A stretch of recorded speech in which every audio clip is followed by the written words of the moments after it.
ఈ కార్యక్రమానికి విచ్చేసిన ప్రియులైన దేవుని పిల్లలందరికీ నా యొక్క వందనాలు.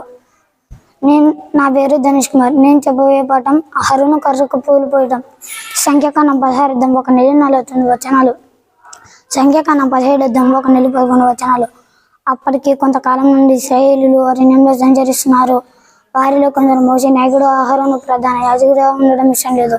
వారిలో కురుహుదాత అబ్రాము 250 మంది ప్రజలు ఉన్నారు. వాళ్ళు మోషే దగ్గరికి వచ్చి, మాపై నువ్వు అధికారంగా ఎందుకు చేస్తున్నావని అడిగారు.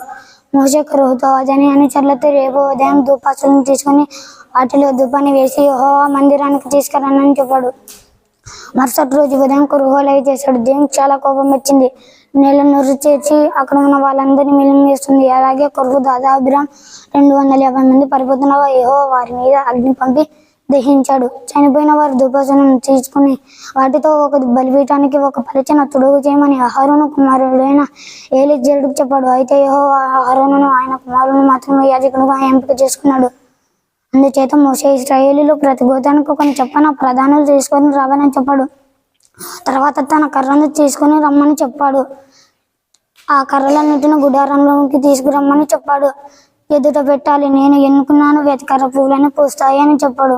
మోషే ఇశ్రాయేలీయులు ప్రతి గోత్రానికి ఒకని చొప్పున ప్రధానం తీసుకురమ్మని చెప్పాడు. మోషే వెళ్ళి చూసేసరికి అహరోను కర్ర పువ్వులను పూసి బాదం పండ్లు కాసే. యెహోవా అహరోను ఆయన కుమారులు మాత్రమే యాజకుడిగా ఎంపిక చేసుకున్నాడు. అందుచేత స్పష్టంగా చేశాడు. అందరికీ వందనాలు.